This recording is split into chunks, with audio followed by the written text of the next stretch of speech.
I went through 9/11 here, and I was in Boston when that happened. And if you know, Right. that's where the flights took off from, was Boston. So Yes. that airport is very dear to my heart because that's the airport I used to travel anywhere. I got the test done, and it was done incorrectly. And this is a Yes. big problem, Tarushi, that the test is being done incorrectly all over, not just here, all over, So true. because that swab has to go pretty far up your nose. I've known in my community as a little bit too noisy, and usually for a Muslim community, for well, now it's changing, of course, but in the standard diaspora of things, Muslim women who are very noisy are considered, troublemakers.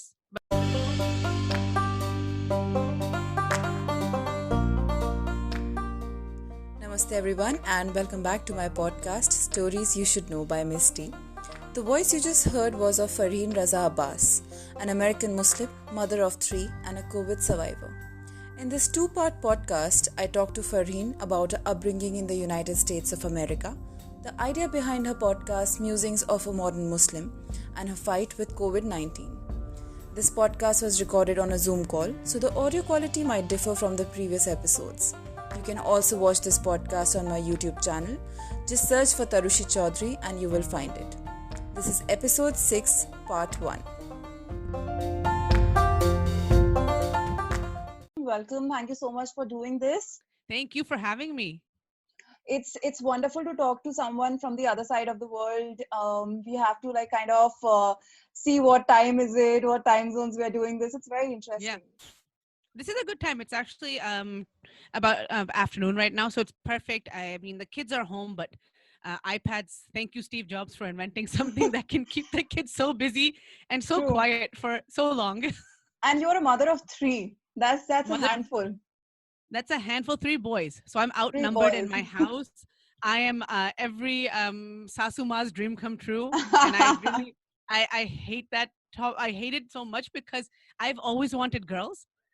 Me and my husband both really wanted a girl, like at least one. Like we're like, please Wow. one. And every time it was a boy, I know collectively all like elder mothers would get very happy, like, oh, you should be so happy, you're so blessed. And I'm like, Nah. this is nonsense.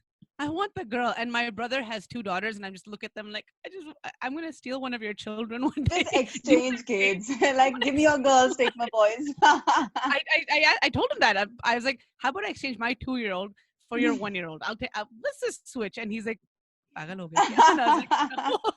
I was like, I just want one. I've actually talked about adopting with my husband. I was like, you know what? We could try to have another. But what if it's Wow. another boy? Nothing that I have nothing against boys, of course, Of but course. I was like, But I 3 is just really handful want that. now. I Yeah. really want a girl. And I was like, told my husband, I was like, what if we adopt? Just there's so many little girls, especially mostly in a lot of countries, little girls are just given up for their gender. True. I was True. like, what's wrong with that? And I thought because him being an immigrant, I would think that he would be much more against it because of the upbringing he had. But he's actually like, no, it's a good thing to do, and our religion says it's a good thing to do, and the society likes it, and why not? So let's think about it. And if not that, then we would love to become foster parents eventually in the future. Just when our kids are gone and they're in their own lives, Right. then we can. We've been inspired by a lot of people who we've seen who are older, who take in at-risk youth to help them kind of have a base and then go on and have you know eventually get adopted by some other families. But we're like, we can be that that buffer family in between that helps them see that there are good people in the world. So yeah, we have very interesting conversations, not very standard conversations, but they're interesting. But you have the meaningful conversation. I think what you're talking about is something very important. And you guys Hmm. make like a perfect team because you have the same kind of mindset. You want to do the same thing. So it kinds of make it all perfect. Sometimes, some days I just want to like Of course. smack him all day. Of course. Most days I do want to just like, can you just be quiet, stop being so full of yourself. Right. So, Fareen, when I saw you on internet, that's how I found you. I Hmm. found you in one of the podcast groups and I read about you. I heard your podcast. I got very interested on the fact that you emphasized on being an American Muslim and you Hmm. emphasized on telling people more about the community and the culture. Hmm. So I want to go back to the beginning, like from where Sure. were you from and how was your upbringing? Where did you stay? Because I mean, you said in one of your podcasts, I think in all of your podcasts, that you were born there, your kids are born there, you got married there. So you Yeah. are an American, but you still, trying to give out the message that, okay, I am an American Muslim and these are the teachings. You want to tell Yeah. people that, there are a lot of Hmm. misconceptions that you want to clear. So let's go back to your schooling and, how Okay. was your upbringing? First ever, I was in New York. So I grew up in New York and Boston, so the northeast part of the United States. And I had a lot of black friends and teachers and whatnot. So I never really saw them as different. It was like, okay, yeah, we're learning together. Um, my upbringing in my household, my mom is very traditional. So she's a standard Lucknow ki lady, Right. very Urdu speaking, all these proper ways of sitting, talking, being. I'm sure anyone in India who knows how Lucknow, that Nawabi soch and how we have this Right. way of talking, speaking, and sitting and It's pouring called the chai and royalty. It's called the royalty. it's the Yeah. royalty bit to it, and I think we're kind of full of it for ourselves. Sometimes we're like, we're so royal. And I know that she really tried to instill this type of thought in me and my siblings. She was like, not to be above anyone else, but you should have a way of speaking. My mom is the classic Indian lady married to a Pakistani guy. So my dad is Pakistani, born and raised in Karachi, and they got married. And his family, my dad is one of 11 siblings. You get imagine, Oh, it's a big family. So yes. very, very loud, boisterous Pakistani people. Very happy-go-lucky, just out and about. And they grew up in a metro city, as compared to my mom, who grew up in a very, traditional town. And my mom is one of 5 girls, so it's like women's household. My grandfather was worried about girls being educated. My mom was educated in a time when mostly Muslim women were not being educated, Right. because it was just not the thing to do. It was like, oh, what's the reason? They have to go and become housewives anyways. And even if they did, at least my grandfather, for his time, he was very forward thinking that no, all my 5 daughters have to have an education and have to be able to stand on their own 2 feet if ever needed. If not, then well and good. But if they ever need to, they have at least a degree or some sort of backing to fall back on. That it's important. So my mom has a degree in electrical engineering from Aligarh, which I mentioned, which I couldn't Aligarh remember for a moment. University. Yes. Yes, she has a degree from that. She never needed to use it because, of course, the way life ended up, she was married, and my dad had a good job. Then we moved to the U.S. and, converting degrees in the U.S., even now and even back then, is always just extra steps. And then she had 2 kids back to back. So that's a whole other level. But her upbringing was very much family focused, traditional family focused. You have to, be kind to yourself, your family, make sure that everything's taken care of. Eventually you'll run your own household and you'll have to keep all these things in check. Never have your kids complain, never have your spouse, the standard things you hear, which I know over the years she's also modified her thoughts. I mean, she grew up in a thought process that boys never have to do any work. But Right. now she's definitely changed in that thought. She's like, no, husband and wife are equal. If the husband is doing dishes too, that's okay. So Which must luckily have my been a brother, little difficult for her. Like for the transition also must have been a little it difficult, was, but it's yeah, great it was that she's actually more doing it. difficult Yeah. for my dad, I think, because my dad grew up in the very standard way, like no, ghar ke aadmi doesn't do anything. So Right. now when he sees my brother actually helping his wife out, my bhabhi out, and just anything, he's like, cute. But then I think also over the years they've come to, this is the way. It's okay. We don't have any domestic help here. We don't have anyone to come and do anything. Even I mean, I consider myself lucky because I actually pay someone to come every 10 to 15 days just to clean my house. But that's also Right. not, it's not cheap, and it's something that with 3 kids, I'm like, if I can afford it, if God has blessed me with that much, I can. Right. But many people are like, no, this is not something we want to do. So you have to just kind of, I'll speak a little bit of Hindi Urdu here, but like my mom always says, this is her. She's like, in America, औरत महारानी भी है और मैत्रानी भी है.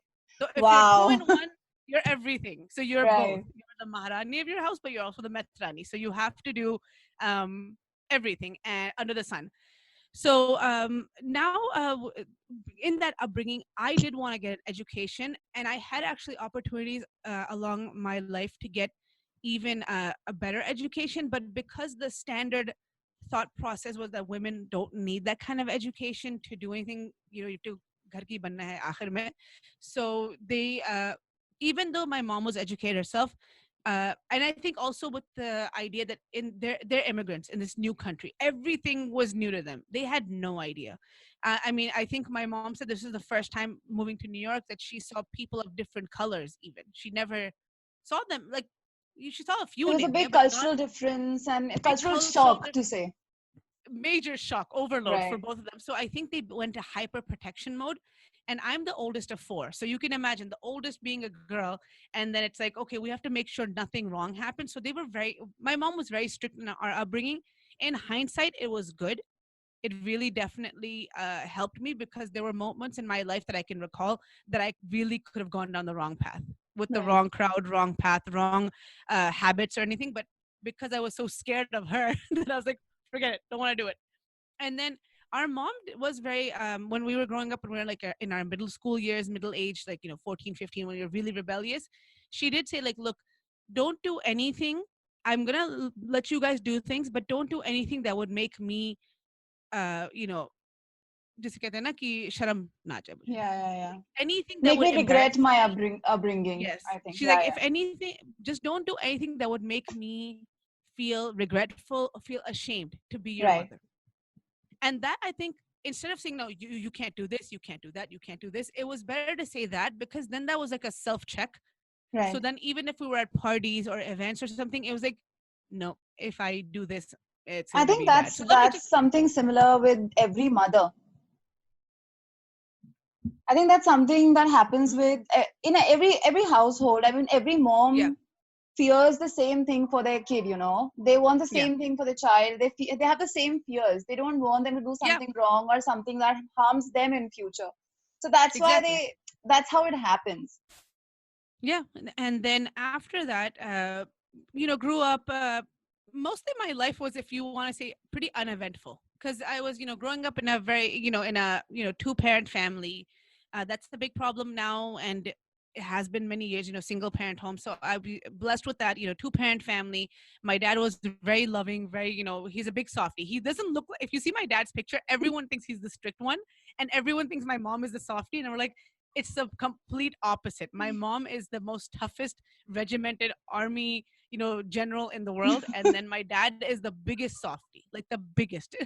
So he was a very soft and loving guy. And um, so we grew up with seeing, and even though our parents had an arranged marriage, like it was the norm then, I mean, anyone with two eyes can tell that they just cannot live without each other.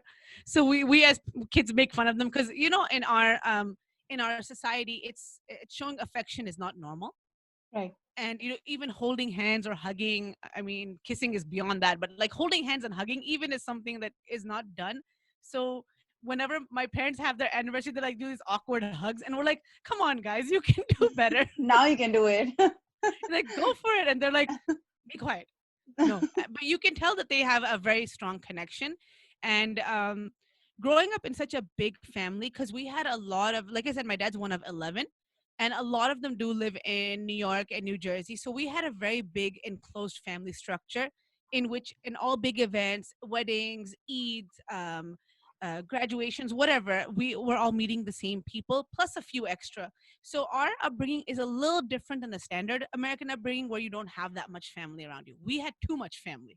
We had a lot of cousins. We had a lot of so and so and so and so's mothers visiting and so's aunt visiting. So you see all these people, and I think we grew up in a kind of a bubble where it's not normal to find people in my age group who still speak fluent Urdu Hindi. It's Right. not that common, who are raised here. Definitely people who've come here later on, they do, but all of myself and my cousins all speak fluent Urdu. And it's like, people see us and they're like, how did that happen? We're like, well, we grew up in this bubble, community with all our, chachas, mamus, tayas, all these people, plus everyone was really into Bollywood and a lot of Pakistani drama. So seeing all that constantly, and it's funny that a lot of the movies that came out at that time, American movies, I'd never seen them. But you can ask me any Shah Rukh Khan movie, yeah, I've seen it. So I've you're seen a it. Shah Rukh Khan fan, I see. No, no, not at No? all. I'm an Amir Khan fan. I love Oh, everything Amir Khan has done forever. He was my first. What was that? That movie, Hum Hai Rahi Pyar Ke. right. That was my His debut favorite movie. movie. Yes, No, no, I not love debut, that not movie. debut. It's It with was the Juhi second one. Chawla. Right, right, right. Yeah, Yeah. yes. that one, and then the other one with Salman Khan that he had. Andaz I'm Apna forgetting. Apna. Yes, that one. Those two movies I watched like a billion times each. So I am a big fan of his. I still am. So whatever movies he does, I make sure to watch. And like Akshay Kumar, another favorite of mine. Like I love his movies. I I think he's the especially biggest his, superstar of India right now. Everyone just loves and him. especially his social message movies, Padman and Toilet. I was like, these are movies that are necessary. I'm Right, so happy that he made them, right. because, and I watched them and I was like, this is not offensive in any way or form. This is a good thing to tackle. And then before that, even when he made that OMG, oh my God, Oh my God. excellent movies. And I was like, these are great. So we grew up in this. That's why we were so connected with India and Pakistan, is because we were watching more of their things. It's later on in life when we kind of all went into our separate college and separate ways that we were like, oh wait, we live in this country. Why are we mentally living somewhere else when we live here? So when I got to college, that was when my like awakening happened, in a sense that I met people, because college is not, I don't know how it is in India or Pakistan, but I know, like, talking to my husband who grew up in Pakistan, he's like, college is something you have to do. There really Right. is, unless if you can afford it, and if you have to do it. It's not like That's a, right. you know, It's a not an choice. option. Like over here, Exactly. when we are studying, like right from our Hmm. ninth standard, we are basically preparing ourselves to enter a certain college. We are mentally Hmm. prepared. Okay, in ninth Exactly. standard, we have to do this much. We have to get these many marks. In 10th is boards. So we have to do well so that we can get the desired subject in 11th. 11th, Exactly. 12th, we have to prepare to get into the kind of college, be it medical, engineering, Yes. normal arts. But it has to be there. Like you It have to has to go be to done. college. I We know, cannot just take to a stress. leap year and just go Yeah. and have fun. The leap year concept is very foreign to, I know, like, the South Asian community. I know, like, my mom even said that when children are like in Lucknow, the big I think school, not even college, is Lamatinier. And she's like, when kids are born, that's when the parents sign up. And I was like, Yeah, so when do they start school? She's like, 4, 3, 4. And I was like, so they have to sign up that advance? She's like, yes, because the waiting list and all the hoops you have to jump through to get even admission. The right, thought of admission is so much work, and then you have to reach out to people. So in over here in college, you met people who wanted to be there, and then you could even tell the kids immediately who were forced to be there because their parents said you have to do this. So that's when I saw that, oh, I shouldn't, maybe I should look at some different types of subjects that you couldn't explore.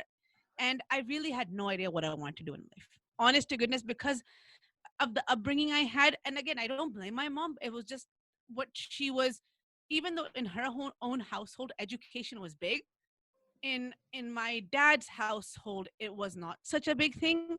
So you and you can imagine, she is the oldest bhabhi, and kind of setting the stage, and me being the oldest girl, it was given, the image was given to her that if you educate this girl, she's gonna run off and just live somewhere in the mountains. So something like wow, very negative will happen. So she kind of, pushed me down a little bit. But again, I don't blame her at all. So if she's right, listening, I love you. I do. But because of that upbringing and that societal pressure based on put on her by her peer group, she kind of discouraged me in doing things that I could have. I was invited by I had written a few poems. I was a very poetic person. I used to write poetry and essays. I was invited by Congress, the American Congress, to come speak at one of the opening sessions of Congress wow, many years ago. I still have the letters, so the invitation and letter and everything. And the only thing was, they were like, well, you have to pay your own way to come, but we want you to come and speak and say the same poem in public. And she said, no, no, no, forget it. And I was like, one of my biggest regrets in life. I was like, I could have spoken in front of Congress. That would have been a thing to look back on forever. But I mean, again, I don't blame her. It was just, whatever society kind of forces on you. And likewise, I think our society every day is changing right, constantly. So when I got to college and I explored different classes, and I reached out and found some interest in like psychology, I found interest in social work and sociology. And it wasn't the sad thing is, I would have gone further in that. Like, I would have happily become probably a psychotherapist at this point. But again, society. right, And I've done episodes on Log Kya Kahenge, and like on things on my radio show, like this problem needs to really stop, like really badly. right, um, when I was thinking about doing psychology masters and going beyond, the standard thing was the classic thought that, oh, jo log ko padhna nahi hai, wo psychology padhte hain. And it was like, That's I hate wow. that. Because, You know, over here, so I had a very similar story. When I was in my school, I wanted to be a doctor. And mhm. again, since the childhood, I was like, there was constant thing, meri beti doctor banegi, she's going to be a doctor. Yes, And it kind of yes, stayed with me, and I really wanted to be a doctor. I studied for it, I gave my entrance exam, and I kind of, left behind with few numbers, and I didn't want to do it after that because the study itself is so tiring. it And I is. took psychology in my college, and I completed it as my bachelor's. And right after that, I did my human rights, and then I went into criminology. So it's Mhm. very different over here. If you're taking psychology, yes, if you want to be a doctor, people think that, oh, doctor nahi bani, so psychology area Yes. kind of thing. So I Yeah, understand. that thought process I think really needs to stop, because now there's a big push for mental health. You know that Exactly. you should, and I'm glad that there are, not just of course in Hollywood, but even in Bollywood, people are speaking out that mental health is very important. Self care, going to therapy, seeking a counselor is not a bad thing. Doesn't mean Right. you're and wait, the standard so it was like you're crazy. That's why you need to go see this person. Right. It's Right. like, no, you might just be struggling. You might have anxiety or bipolar. There's so many, We details to associate it. things with psychology, we associate with being pagale. So Yes, it creates a lot of difficulty. No one understands, like small issues like exactly. depression and anxiety also falls under it. It also needs Yeah. therapy. It will be better if you take help. Yeah. Yes. But it's changing. I hope for the better. I hope so. Yeah. I really do.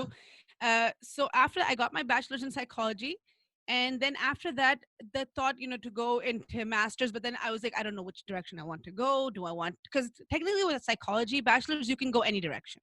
You Right. can go whichever way you want to go. So I was thinking. In the meantime, I got a job.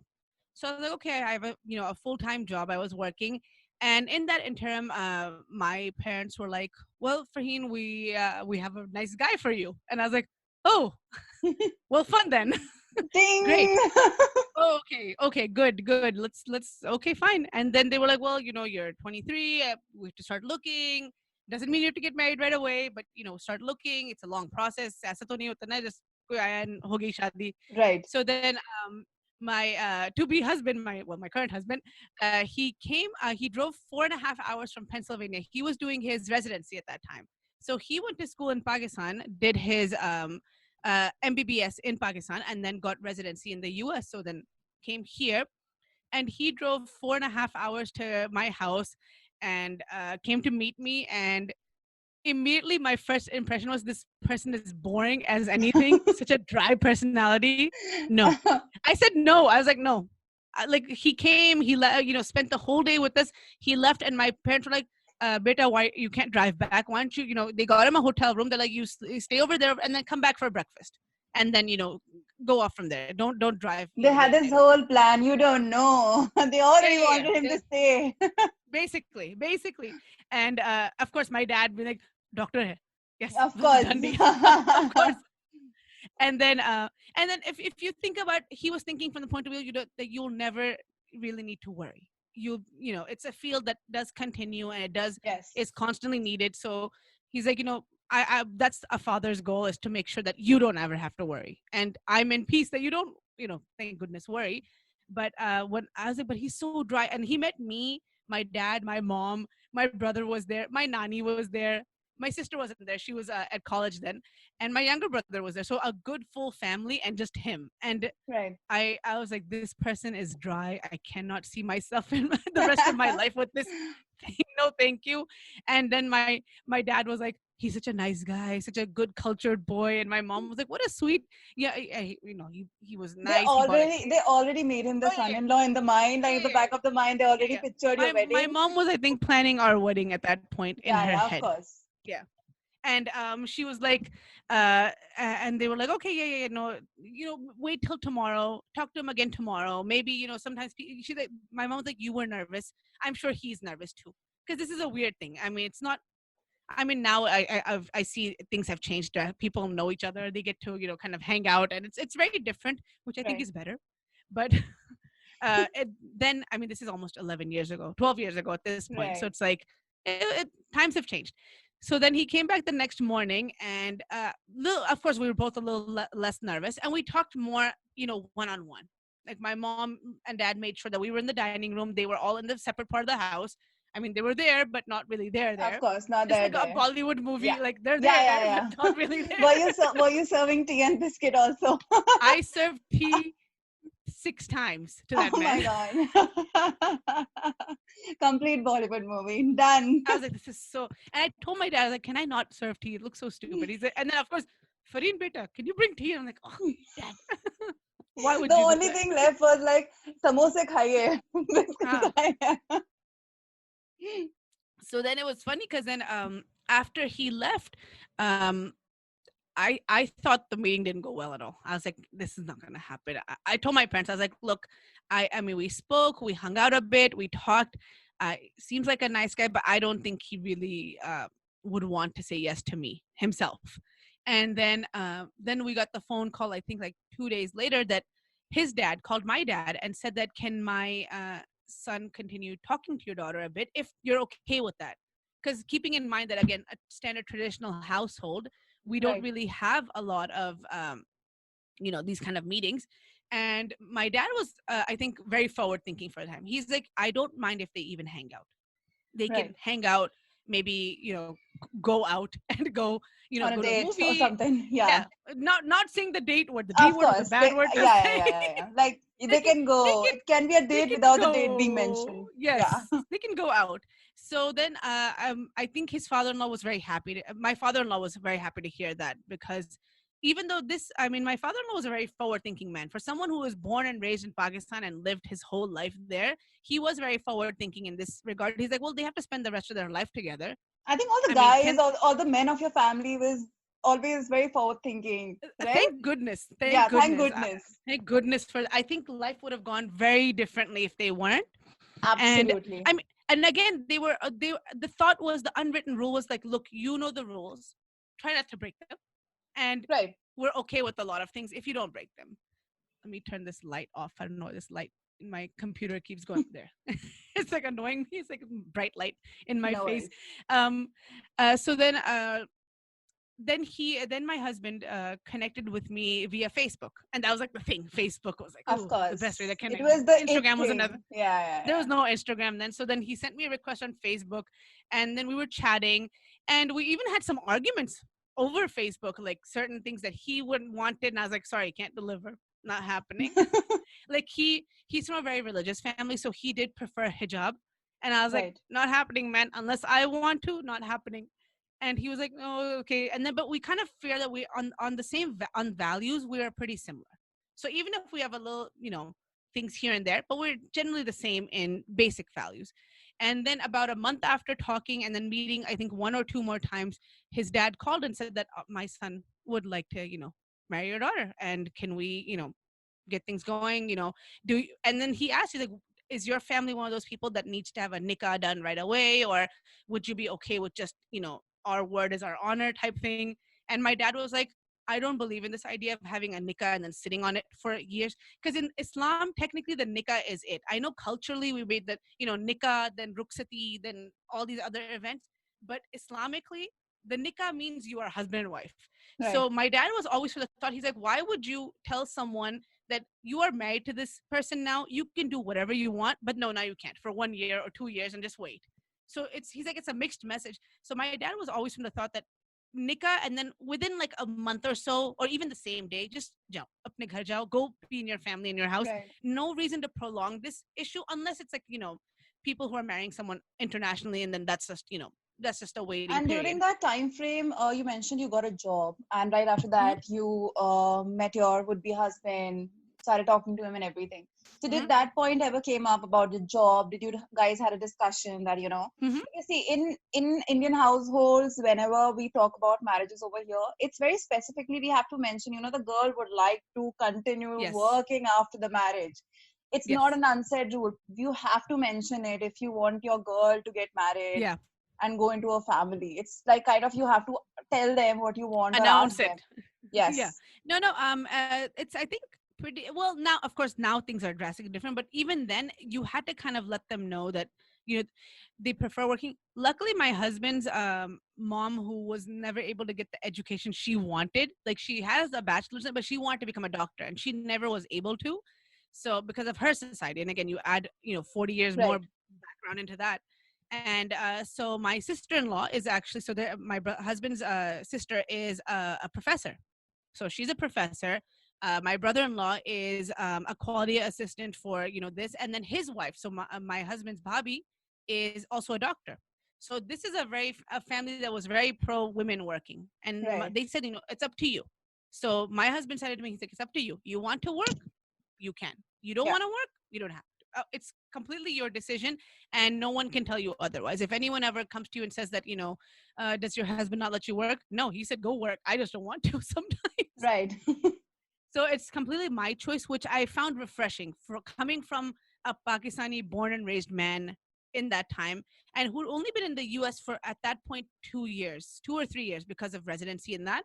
So I was like, okay, that's a very, and this is all discussions we had before we even said yes to each other. So Right. I was like, oh, okay, so I can choose to work or not choose to work. That's my choice. And he's like, completely your choice. And I was like, okay, good. And then, so that was never a problem. And I kept working up until I think a month before my wedding. Like I was working, going full time working, saving up money to get all the things I wanted.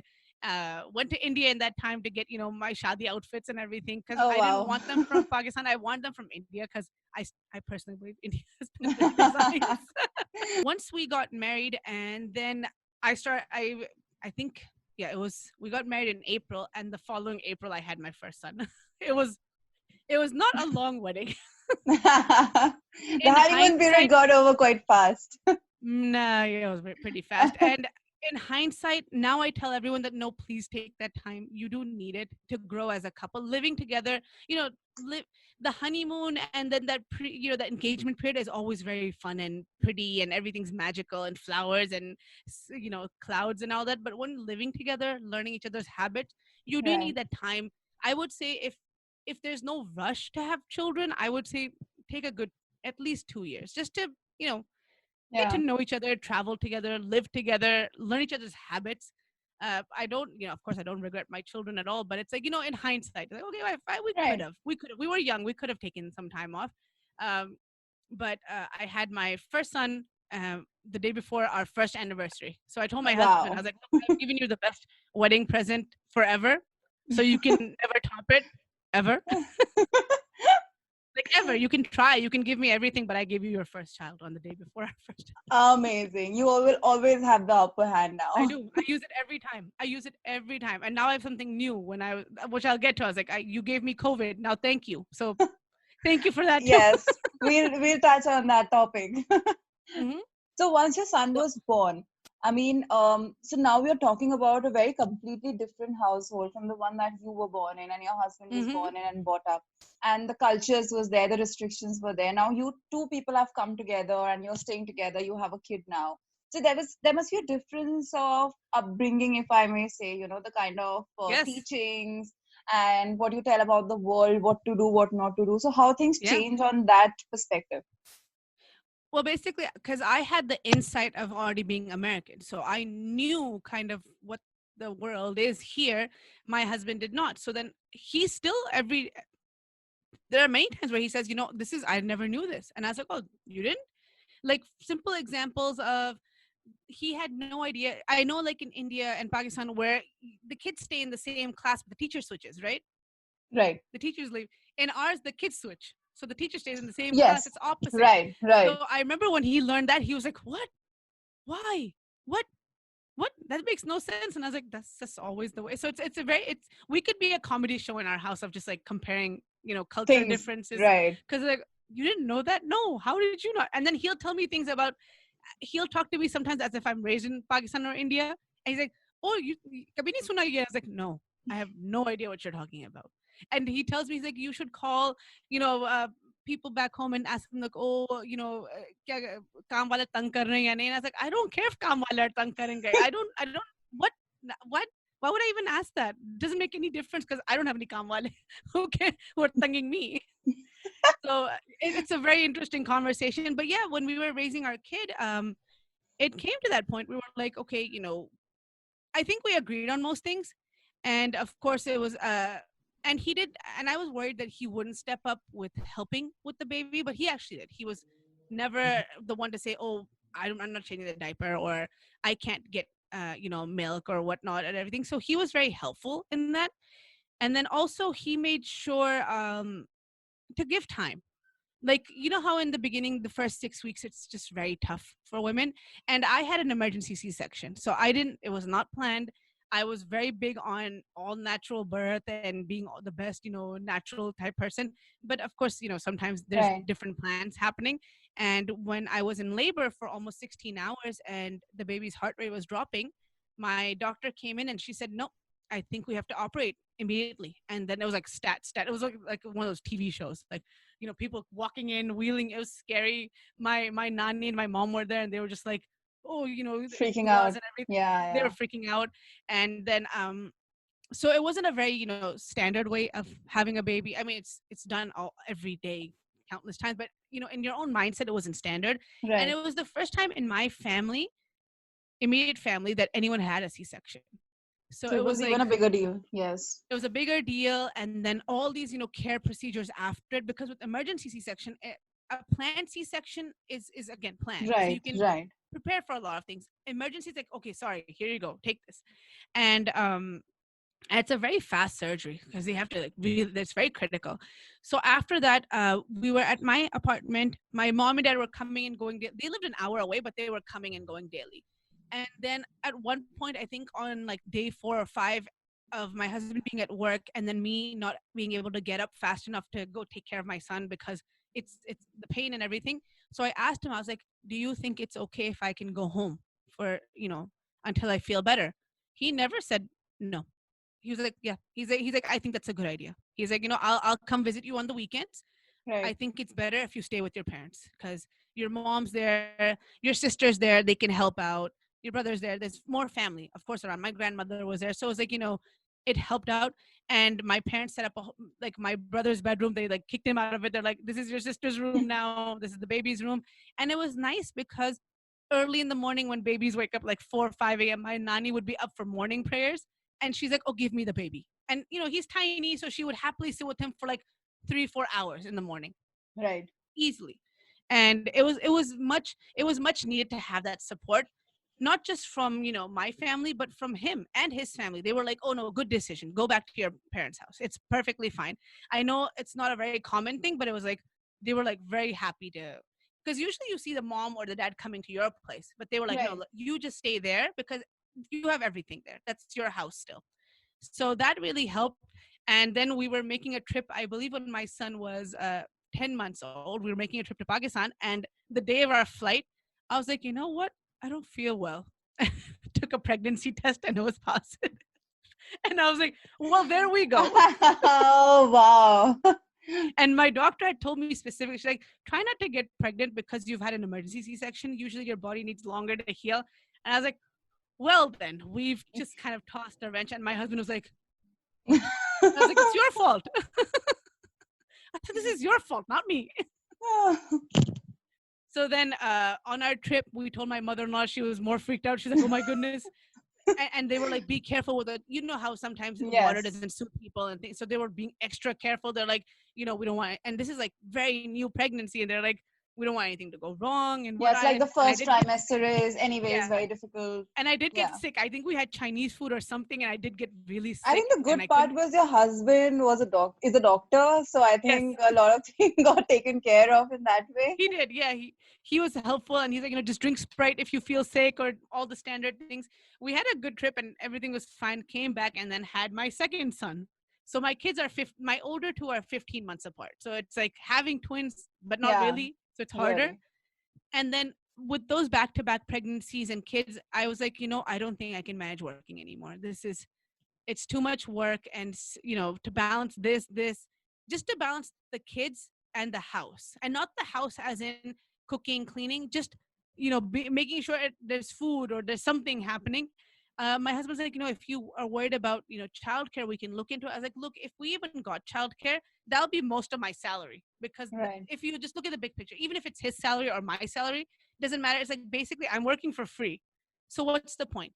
And we're comfortable, so let me just stop working." And then that stop working became like forever. But you're doing a Sometimes, lot more right now, so I don't think so that was a bad decision. that all happened much later. I'll tell Yeah. you in Yeah, yeah. in segments, Tarushi, because it happened in then after that, my husband, we had two kids, and when my youngest was 8 months old, he got an offer to work at Mayo Clinic, which is one of the most renowned hospitals in the world. And he's like, and this is in the middle of nowhere. So Right. I was like, and me growing up in this metro, city and suburb, I was like, do we have to? And he's like, this is a really good thing for my career. And I was like, okay, fine. But the contract was for 3 years. We moved. We lived in the middle of nowhere. There was no place to eat or drink like desi food for 2 hours. You can imagine, like nothing. Wow. You had no options. There were Indian and Pakistani families living there, so you became really close knit. It didn't matter if you were from India, Pakistan, whatever your religion was, didn't matter. It was like, okay, you speak the same. Oh, you know Bollywood, I know Bollywood. That's enough. You eat biryani, I eat biryani. You like chai, I like chai. Good, we're friends. So it was very, it was a very close knit thing. But in hindsight, again, hindsight is a beautiful thing. It was a good time for us. The thing that we had missed out growing as a family in the beginning of our marriage, we grew in those 3 years. We Right. learned each other's habits really well. We couldn't really, it wasn't easy to just, pick up a suitcase and go home. There was no home to go to. My husband's brother and his family lived 2 hours away. So we did go to see them pretty often and we became very close to them. But my family was a 2 hour flight away. So it was Right. like, you have to learn to be self-sufficient, practice a lot of new recipes, figure out a lot of things on how to make things work longer. If we had to get meat like halal meat, we had to go 2 hours away. So it was like how to make things last. We Right. learned a lot of that, and we grew as a family. We learned about each other, we learned about our kids, we learned what kind of parents we were, what kind of people we were. And on honesty, at that age is when I grew up. I became an adult then. I mean, I've Right. married two kids, but I'm like, I'm still not an adult yet. And that was when I became an adult. That I was, again, in a very full household before. And if I was scared of anything at night or whatnot, I'd be like, okay, go to mom's room or, call my brother, be like, "Oh, I'm scared." Suddenly my husband would be on call at night and he's gone. And it's like, I'm the only person here and two kids and in the middle of nowhere. So I have to be more vigilant. I learned not to be scared of a lot of things because you could not leave me in a house alone before ever. Now it's like, okay, Right. this is just the situation. And you have to really, set your mind up that if something were to happen, I'm responsible for these children. So you know what? I have to be better prepared. So I would have a whole system at night. If he was going for a night shift, he'd leave the house. I'd close the garage. I'd lock the garage. Then I'd double check all the doors, double check all the windows, set the alarm, and be like, okay, we are safe. And I know a lot of people here believe in having a gun in the house. I don't because I'm too scared that my kids will get a hold of it. Yeah. So I have a metal bat that sits around. I I can think beat I you. think that must be a better option. Or with when you Yeah. go with Indian household, there's always Balin and I have a Jhadu. balan, I have a balan, jharu, fry pan, and bat. So it's Everything. like We okay, have we have everything. yeah. But I learned, and I learned not to watch too many things that would make my anxiety go up. So I Right. used to love watching. I don't know if you guys probably that Criminal Minds. Yeah, It's a yeah, yeah. TV show, Yes, one of the but best ones though. I really it is loved a it. Yeah. it's really good, but it really freaks me out because It because yeah. they make it seem like they haven't caught the murderer, so he's still out there doing his bad things. Right, So then I right. was like, you know what? I like this show, but I can't watch it because it makes my mind think of. I would hear even the slightest sound. Is someone trying to break in? Is someone? I was Right. like, you know what? This is not good for me. I'm just not gonna watch this anymore. And that really helped. So, but that made me grow up. It forced me to grow up and learn that okay, this is my household. And then I also at that time kind of developed a backbone and was able to tell people that no, I don't agree with you, or I don't Right. like that idea. Before I was a very big people pleaser. I still am, but I was an extreme people pleaser in that I wanted to only talk about my thing. Okay, oh yes, I agree with you 100%. Now I'm more like no, I don't agree with you, and that's fine. I think that And that must be because also the kind of environment you were in a bubble where, like you said, you were there in a bubble. And that time you don't want to mess around with your relations, with your brothers, sisters, your family members. So it's kind of like, yes, Hanji, okay, ji. And when you yes, grow old, you're living, place at somewhere nowhere with your kids. You need to yeah, take a stand. You need to be you like, do. yes, I won't do this, or I won't say yes to this. Yeah, and it makes you kind of like I said, grow into your own. That oh, I am capable of doing certain things. and I'm not capable of doing certain things. So you really, I think living in an area where there's less comforts, at least for a year, everyone should do that. Right. Because I think it really forces you to learn that, oh, I can actually do a lot of things that you never thought you could. And there was things that I thought I can never cook this ever. And then there was YouTube videos, and I would just watch them and be like, oh, okay. Or it's just recipe websites. And be like, okay, so if I try this, sometimes it failed. Sometimes Right. it was a good success. And I was like, okay, so I can make these things. I kind of became a halwai in that time because I learned how to make like gulab jamun and chum chums and jalebi. Well, And I was like, that's what okay, we all are learning these days in quarantine. I'm like, I'm a halwai now. And then but after 3 years of living there, our oldest was turning 5 at that time. No, 4.5, 5. And I was like, well, he's gonna start school this year. And I was like to my husband, I was like, do you think this is a good place? He loved his job. It was a good job. It was good pay. He was happy there. I was like, I'm not happy here. I'm really struggling of not having a community. I'm struggling of not having, not just a fun community, but like a religious community nearby. I'm really struggling with that because I grew up with that and I need that. And I think if we don't give that to our kids, don't be surprised if down the road they don't connect with us or our culture, because they're not going to, Right. because living here they won't. Right. And that was hard for him to take in because of course he has family who live in rural areas. And I was like, well, I'm not going to talk about anyone else's kids, but I can tell you from growing up in a metro that did help. Having people like us around us did help. Being able to go to Jackson Heights in New York and see like, movie posters, like American movie posters next to Bollywood movie posters does help. It makes you see that, okay, you can be dual and it's fine. And so then we made the decision that, okay, let's start looking elsewhere to go. And we had a strict set of requirements. I mean, we could have very easily moved right back to the Northeast, close to my family, but the job market there was very saturated for him. Pays weren't good. And of course, it's very expensive living in the Northeast. So then we said, okay, let's pinpoint areas where there are metro cities, where there is a community, where there are mosques, and not just mosques, many types of mosques, and gurdwaras and mandirs. So you have a variety of people. And let's look and what can we fit into our budget. So we looked at California, we looked at Chicago, we looked at Dallas, we looked at Atlanta, Georgia, like these big cities. He had 2 job offers, from one from Atlanta, Georgia, and one from Dallas, Texas. And then we were like, okay, so where do we want to go? And growing up in the North, you have a very different image of the South. It's not as liberal or open-minded as the North is.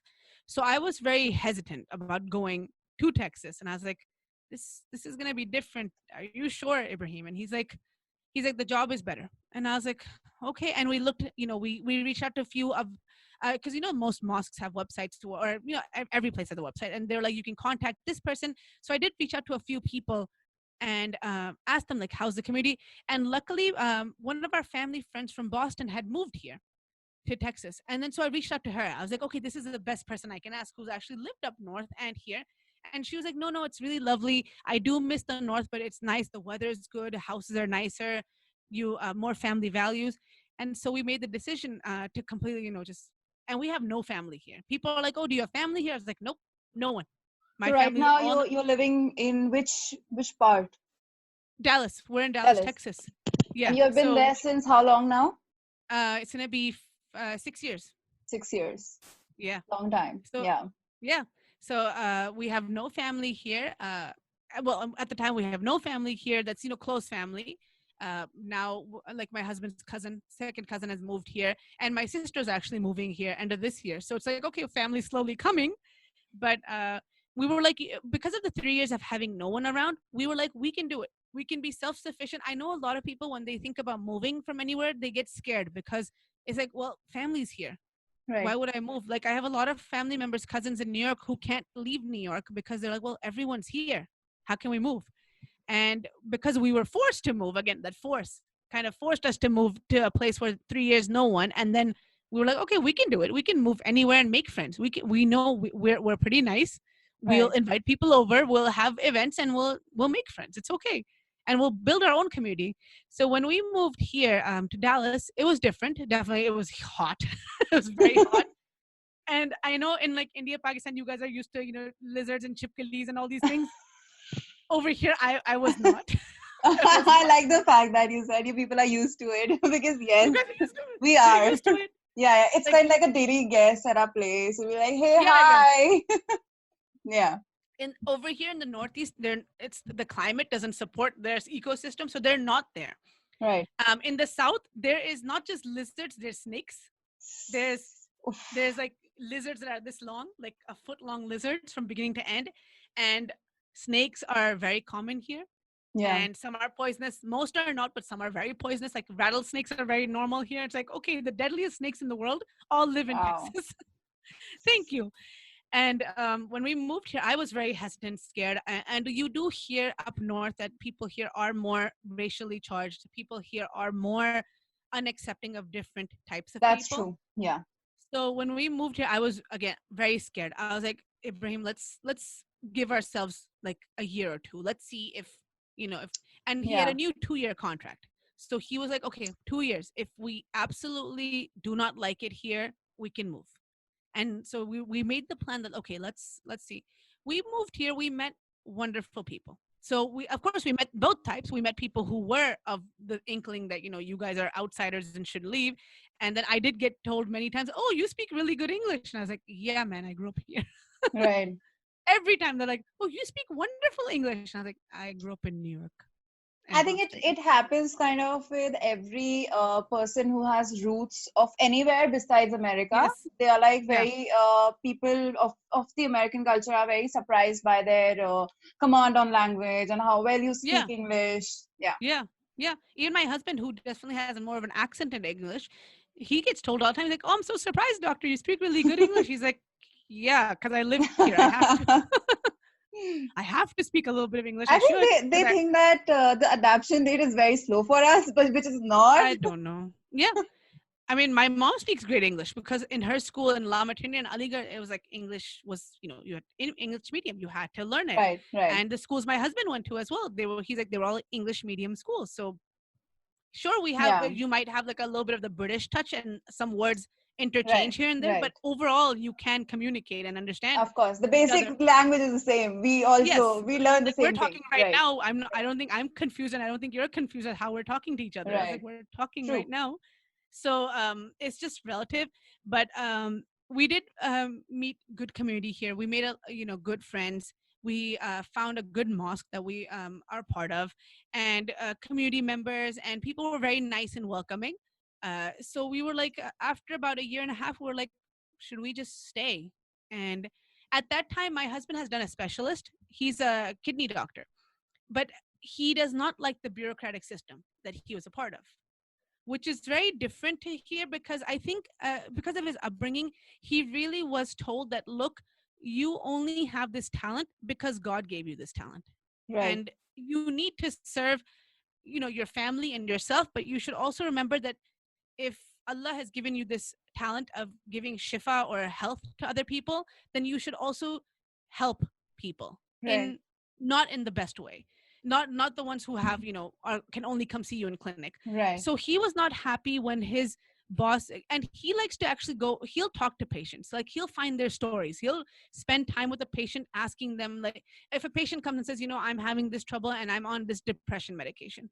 Okay, why are you on that medication? Well, because my son doesn't talk to me and I really feel, have you tried talking to your son? No, because I don't think that's, and like he'll get to the root of their problem. He's actually been able to successfully get people off of medication, which his bosses didn't like. They were like, of course, because keep the rate keep of them on the medication. sale of medicine is going to go down. Of course, Yes. people are going to be upset.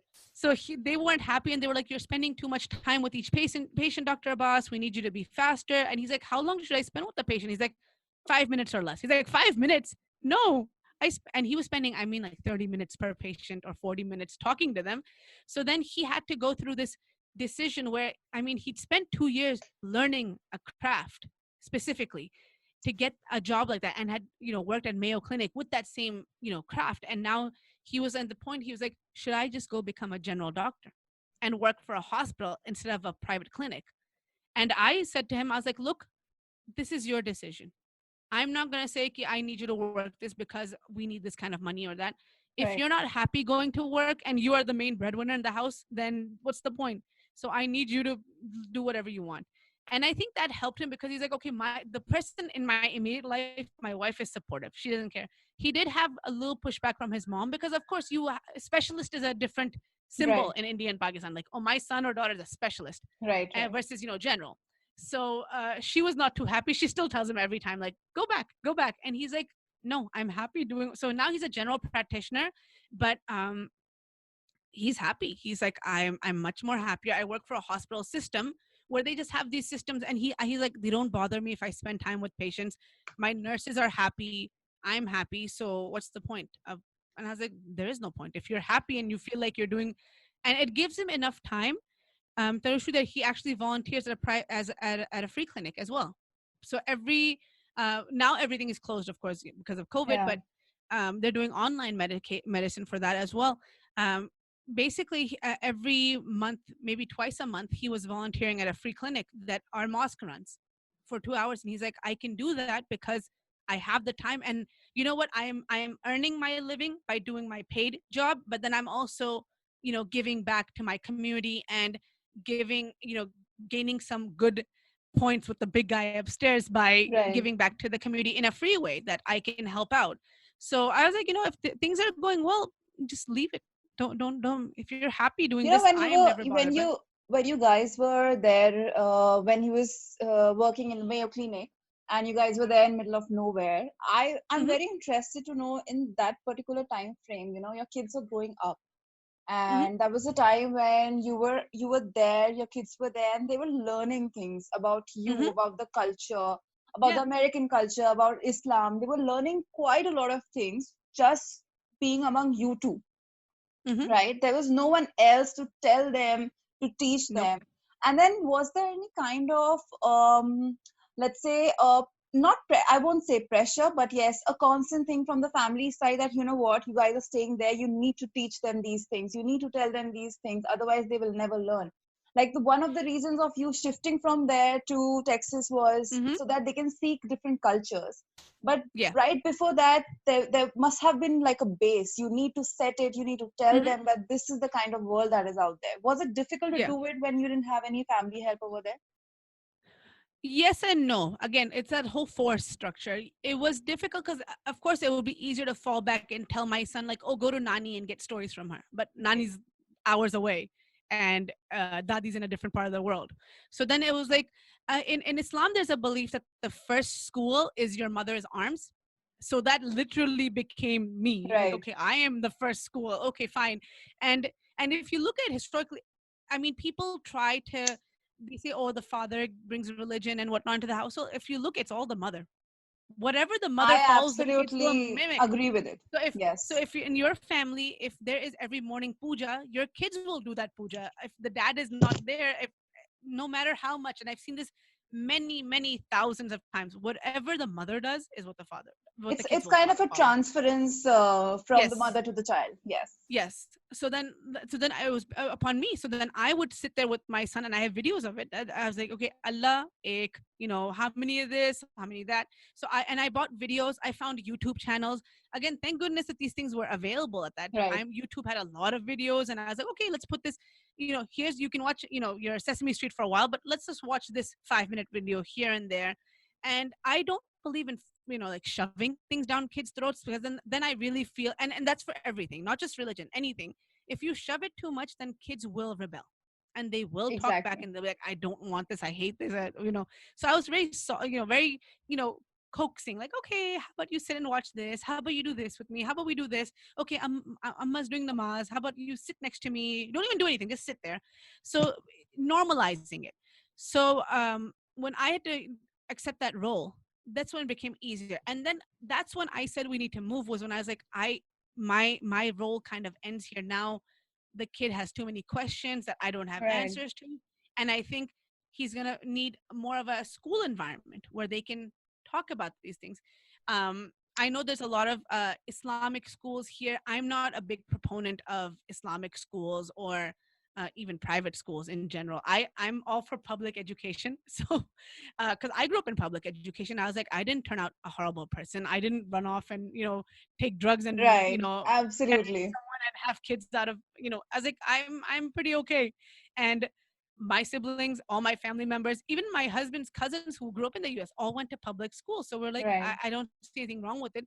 So my son went to, when we were moving, we were looked into public schools in the area. We chose one that had, and over here they're divided, not by, you can't just get into any public school. You have to live in that area. Right. So we looked at houses and whatever we needed to have rentals, apartments in that area that had the good schools. So we rented a small house, and our son started school in a good school district.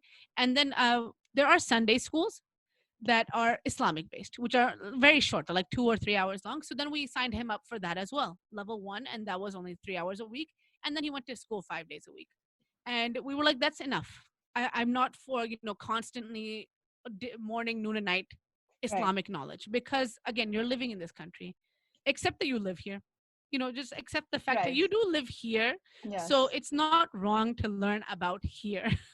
You It's should actually learn. very important, that's their country. I mean, they Yeah. should know what's And going there, what's and the culture like. and that's for everywhere. If my kids were growing up in India, I'd say to them, like, you need to learn how to speak in Hindi, Right. because you just have to. That's just the language. Sure, no English, no Urdu if you can, but also no Hindi. If you're growing up in China, like I have cousins who speak English, Urdu, and Chinese because they went to schools in China. It's like, okay, Right.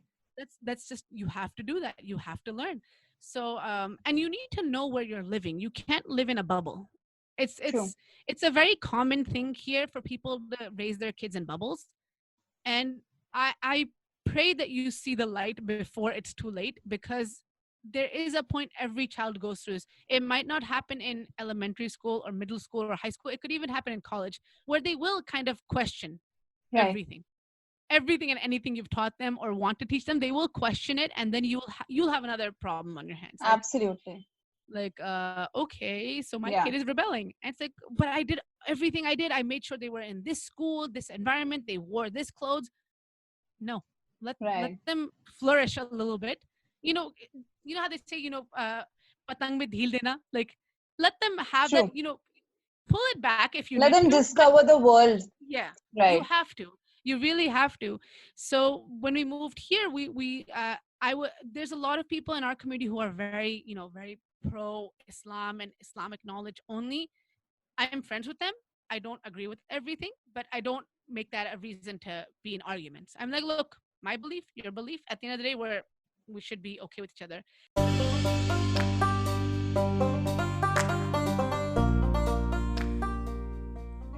This was part 1 of episode 6. I hope you liked this podcast. Please do drop a comment if wherever you are listening allows you to.